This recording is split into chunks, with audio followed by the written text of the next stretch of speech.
Hi, welcome back to my channel, and this is a sound off on the Real Housewives of Potomac, episode 12. So we're back at Giselle's house, and poor Grace still can't drive. She's running over cones. It's just not working out, and I don't think Giselle is a great instructor. Please send that baby to driver's ed and call it a day.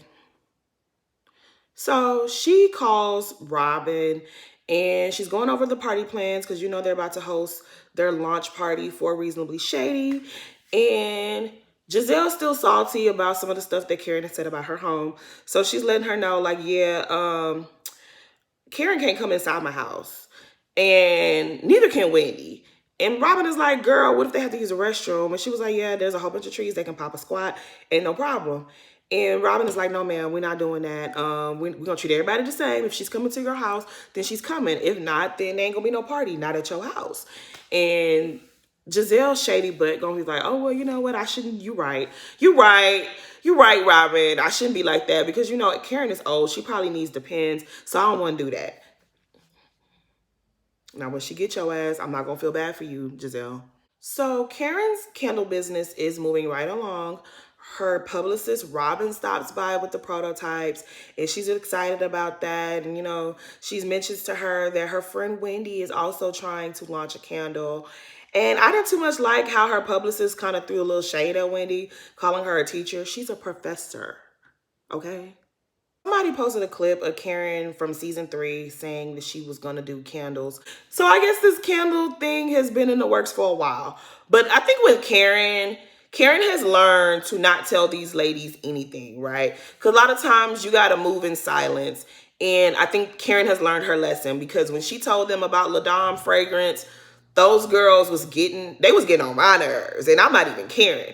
They harassed her like nonstop, like, when is your perfume coming out? Da da da da da. So I think Karen has learned to move in silence.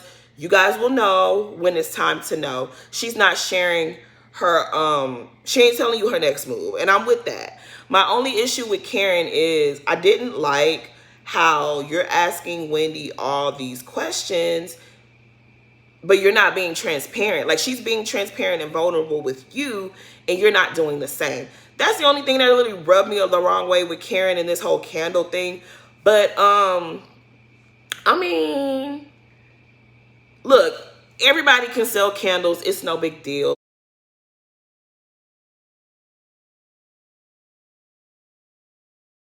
So Miss Dorothy is still in town giving her unsolicited advice.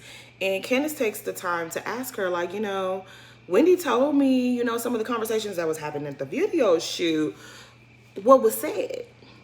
And all of a sudden, Aunt Dot, she got amnesia. She don't really remember. She don't recall.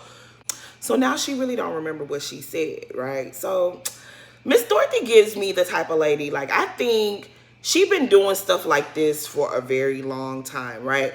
In the real world, she'll be like, oh yeah, Candace is doing this, and Chris is this, and this one, and that one, and that one, and that one. And that was fine when you was doing that at your little social events at the country club before Candace got on this show. I don't think it was of any consequence, right? But now we're on Real Housewives of Potomac, and everything you say is going to be used against Candace. You can't just be saying any old thing. I don't think Miss Dorothy is helping them pay nothing. I think Miss Dorothy really likes the fact that everyone think, like, the flex, like, I can pay for my daughter. Like, I provided well for my children. I think she loves that. Like, she loves to be able to flex that. She loves that that's how people think of her. Like, she still takes care of Candace because she can. But I don't think she is. And I think instead of just accepting it, like, okay, my daughter's grown, she's doing her own thing, it's kind of like that's that last piece that I may not be taking care of her, but everyone still thinks that I am. I know people like that, okay? They want everyone to think that they are taking care of everything and everyone. And I think that's what Miss Dorothy, that's where her problem is. But, yeah, I don't know, Candace, girl. I don't know what you... If it was me, honestly, I wouldn't even say nothing to Miss Dorothy no more. I just would just... She'll call me and I'll be like, girl, let me call you right back. Click. She gonna call me like, yeah, girl. Oh, girl, I gotta call you back. Like I wouldn't even get mad at her no more. I just simply would distance myself. Like I will cut off some of the access to her because she keep embarrassing Candace, and I just don't understand. Like Miss Dorothy, your actions led to what happened season 5. If we're gonna keep it a stack, right? You saw Giselle wherever you saw Giselle. You told Giselle that Candace wanted you to buy her new house. Giselle goes on the after show and says that, and they're laughing, her and Robin, to he. And then Candace asks you, and I bet you told Candace the same thing you told her in this episode. I don't remember saying that. I never said that to her. You said something like that. So Candace is like, oh, really, Giselle, you gonna lie on my mama? She gets on Twitter and says, oh, $900,000 cabin, tear down, it may cave in on you, focus on that. And Giselle was like, oh, really? Oh, I got you. Which led to her going to Phonique and Phonique putting her hands on Candace. We're not going to blame that on you, but your actions contributed to what Candace went through season 5. And I wouldn't be able to deal with you. You wouldn't be filming no more. If I was Candace, you wouldn't film anymore. We may see you 4 or 5 seasons from now, and it's just gonna be a whiff because you're gonna learn. You're gonna learn to stop playing with Candace. That's not cool. Like, really, Miss Dot? You don't feel bad for what Candace went through last season? To get on these people's show and be cutting up like that? That wasn't cool. So Chris walks in and Candace fills him in on Mia wanting to know if he's getting paid or not. And Chris is like, look, I never asked you for money. I never asked you for money.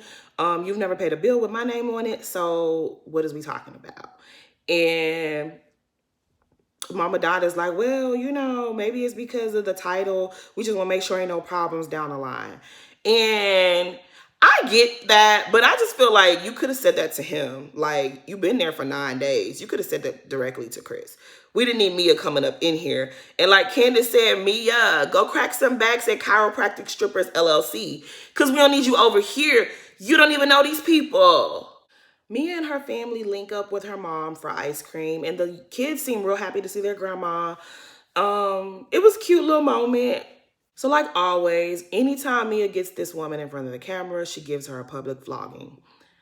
She starts talking about how her mom does so much for her other siblings and not her. She brings up the fact that when she asked her to link up, she got to run it by her younger sister's schedule first. And she don't understand why her mom and her sister are so codependent. And her mom needs to realize that she has other children. She even goes into detail and says, when we were in Bethesda, you didn't want a nanny for me because you said you had to stay with my sister. And it's like, come on, Mia. First, if you got your shit together, you married this rich, wealthy man, you can pay for a nanny.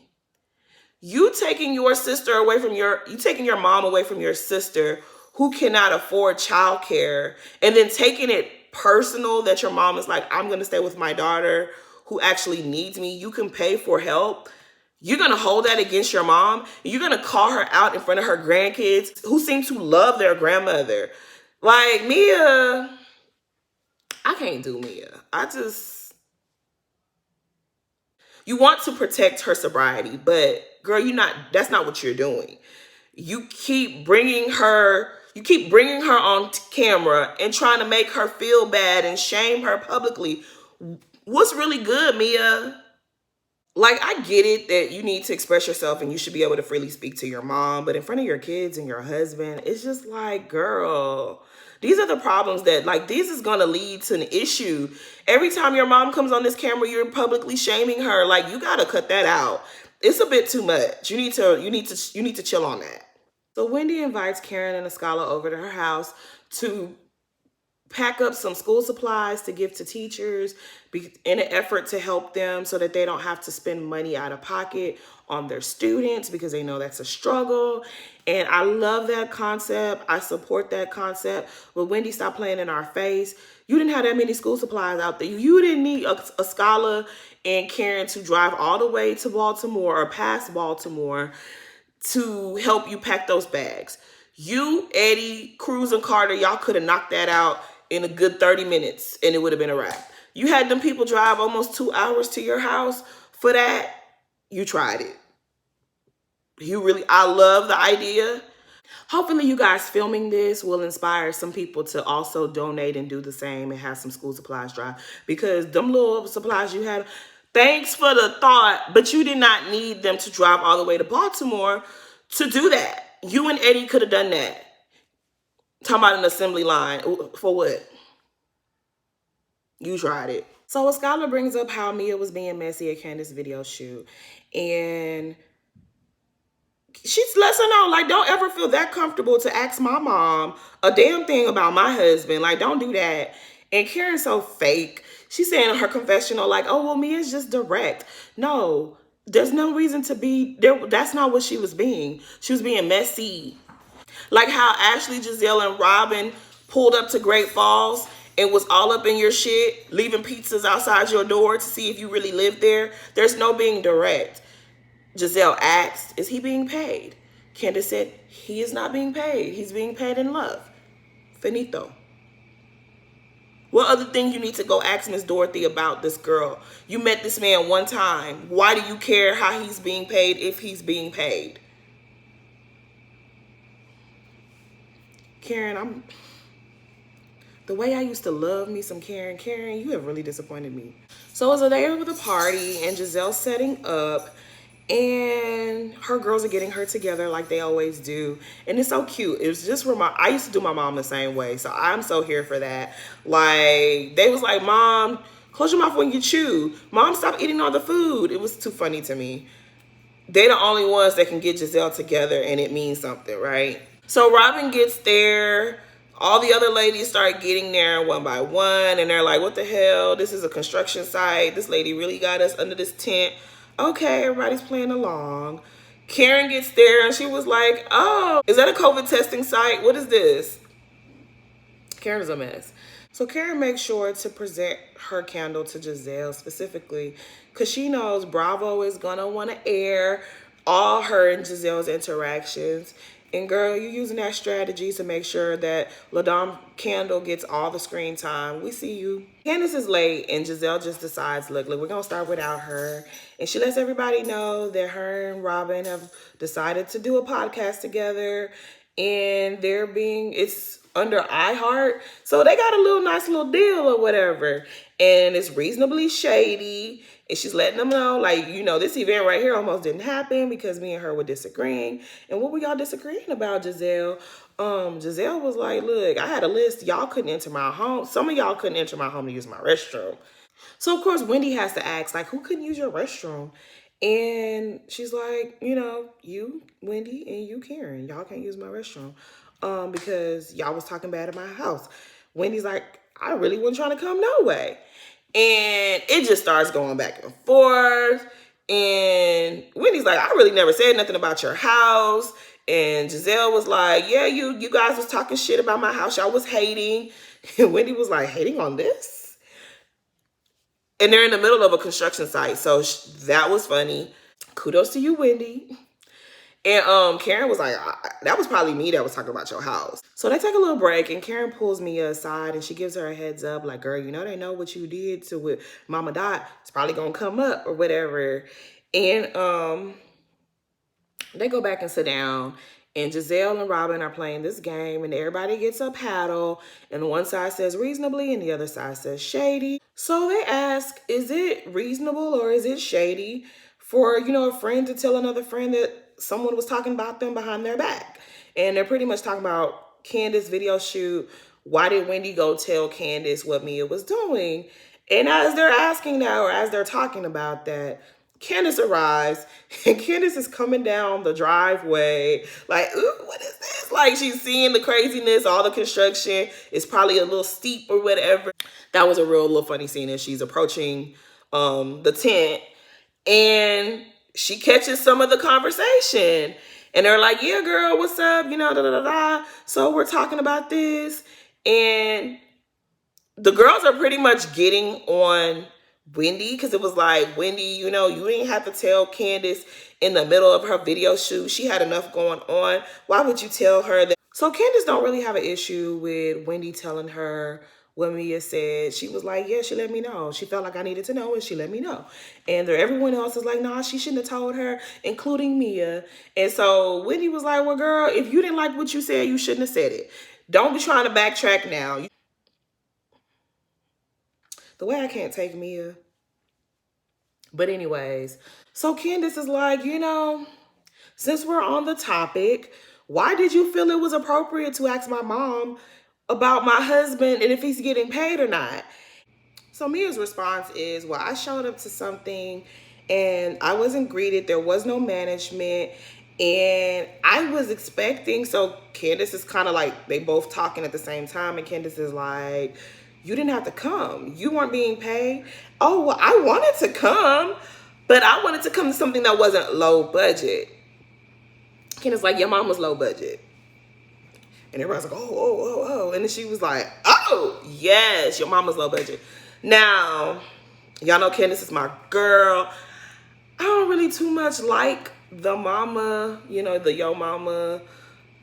I ain't gonna lie. I don't really too much care for that, right? Personally, I would have told her your math is low budget. Your vocabulary is low budget. The Waffle House bathroom, that shit is low budget. I would have reminded her of herself, But Candace saying yo mama, I really feel like that was like a flippant remark. I don't feel like she was trying to go in because she don't really know. She don't know the story about Mia's mom. Giselle gonna talk about well, it was low budget and the production, they shady as hell. They gonna pan her house so we could see all the construction that's being done. And it's like, girl, what do you call this? You tried it.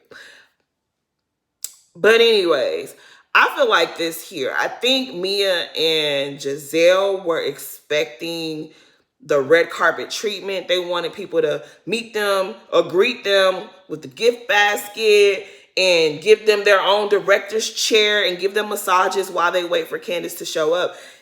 And it's like, girl, shut up. Mia, you come from humble beginnings. Like, cut that out, okay? Because Mia getting on my nerves, right? Mia walked on the scene and she acts like she's just so poised and so elegant and so sophisticated. And it's all an act, right? Mia, you're emulating somebody you've seen on TV or different women that you probably admire and you want it to be like. You're playing like you're them. You're playing pretend, and we are happy to let you play your role as the sophisticated, boss lady, the CEO, the woman in charge. We will let you do all of that, but don't come around here telling nobody that they're low budget, okay? When you done already told us where you come from. It's like you're living the good life now, and that's great. But don't put down somebody who's trying to build their dreams, that's using their own money. How many video sets have you been on, Mia? And my thing is, you didn't have to stay. If you didn't like what you saw, you could have left.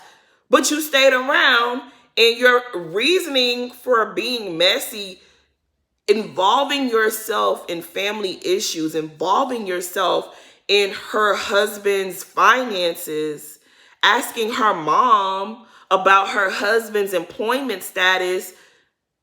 What does that have to do with you not being greeted by management?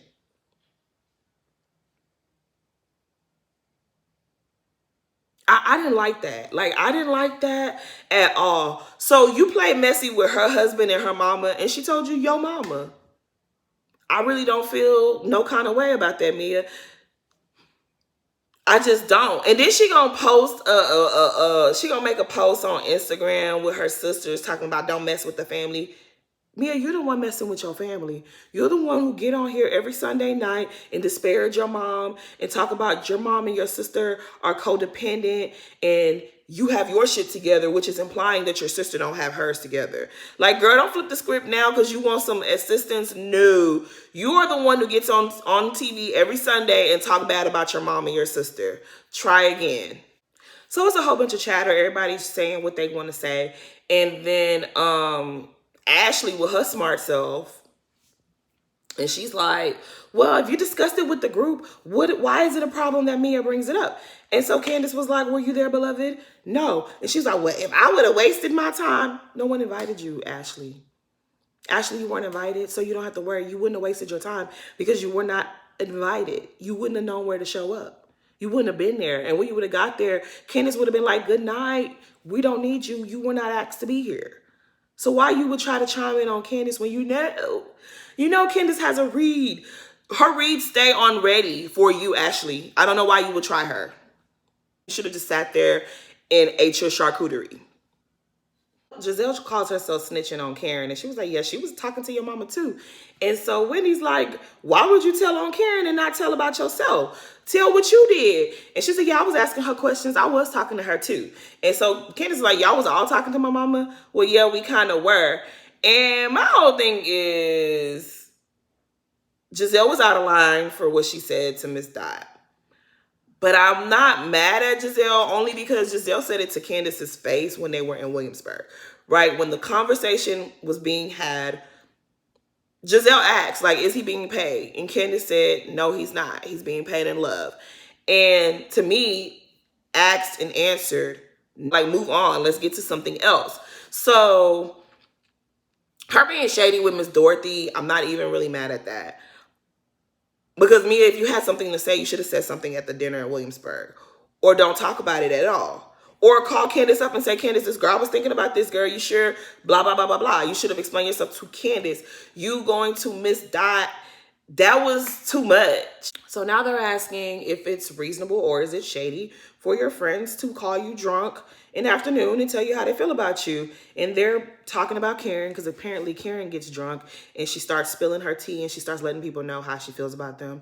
Apparently she's told Robin before, like, girl, I really don't like you like that. I prefer Juan over you. And it's funny because I don't think Juan prefers you at all, Karen. I don't think he like you very much. And I think you're the reason why we haven't really seen too much of Juan. Anyways, and they were like, yeah, we love Karen, drunk Karen, blah, blah, blah, blah. Moving on. So Giselle sets Robin up like always. And Robin's going to ask this next question. Oh, should you say something if you notice your friend has had plastic surgery and there's a personality change if you think it's linked to cheating rumors about her spouse? And we all know what that is about. And of course, I don't know why the hell y'all would mess with Wendy. After what Wendy gave y'all on Williamsburg, was that not enough? Like, leave Wendy the hell alone. Leave Wendy alone about her Eddie. You done already, like, why? Why, Giselle, why? So Wendy starts tagging them. I don't know why they would try Wendy, but whatever. And Robin, you're starting to get on my nerves. This lady has already let y'all know, like, don't play with my family. Don't play with me. Don't play with my family. Don't play with my man.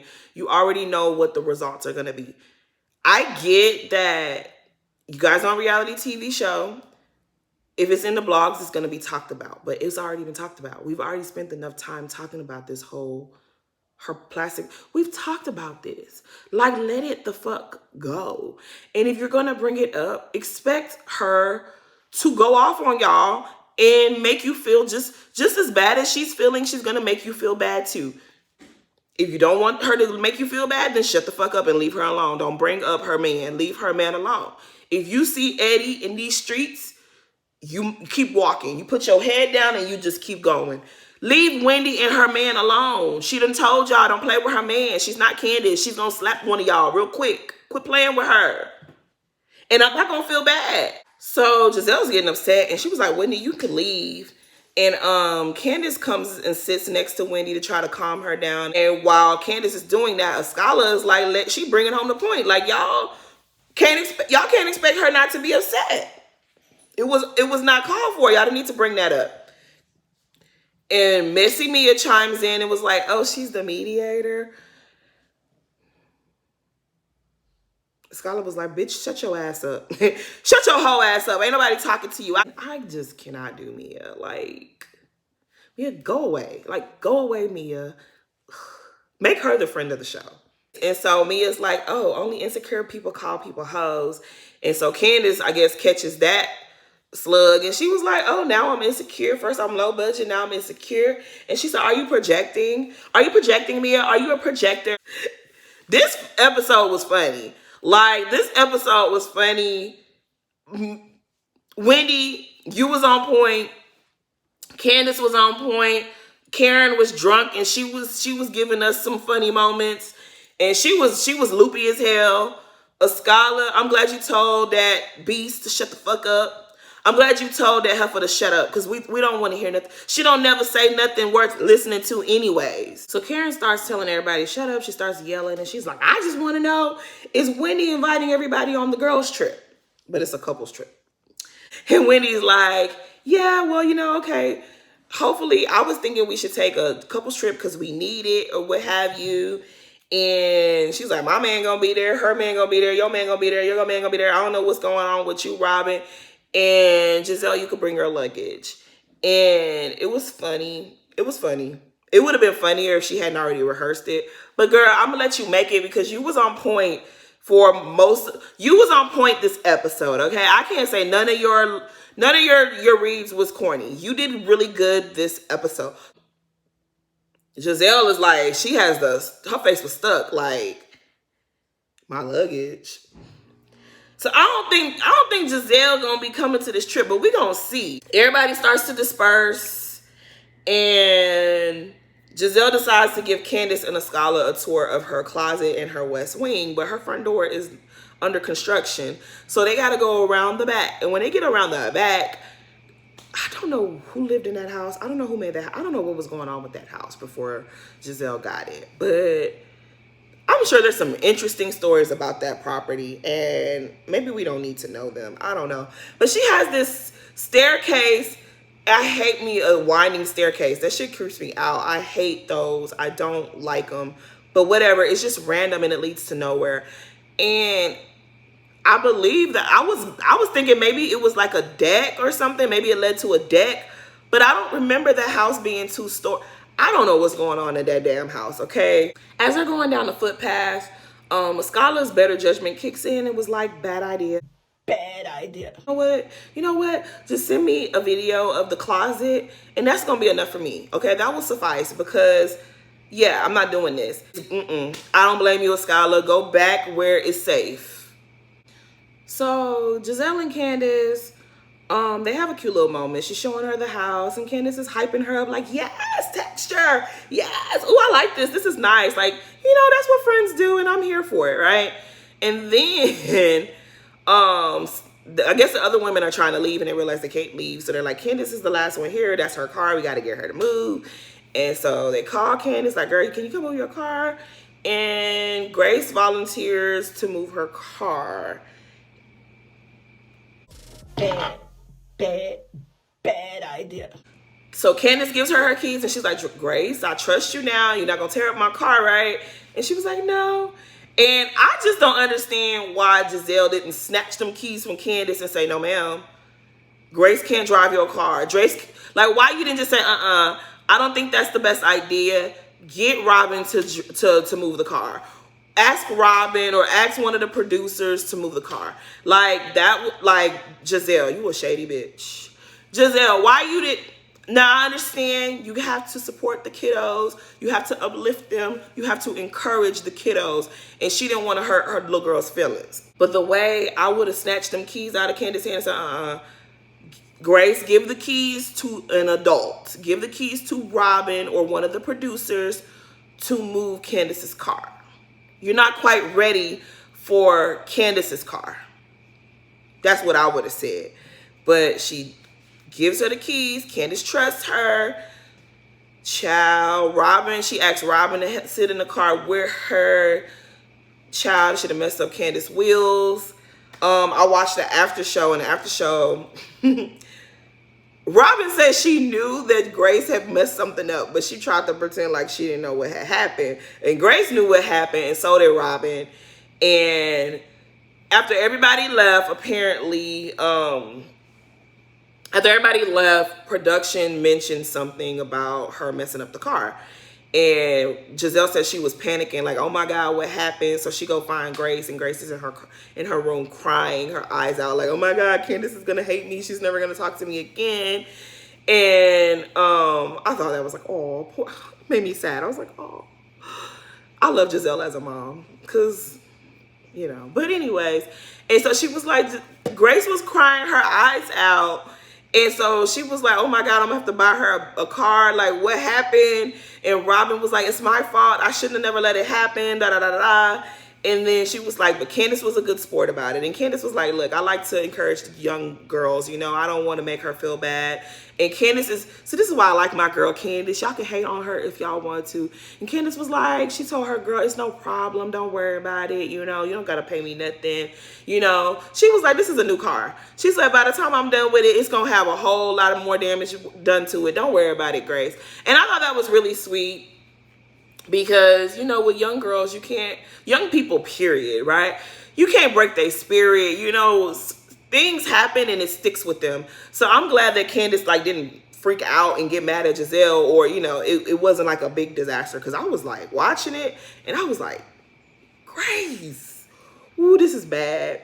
But they sorted themselves out. I guess when you're really friends with people, you care about their kids and you're not going to make the little girl feel bad. That's my sound off for episode 12. Please like, comment, and subscribe. Thanks for watching.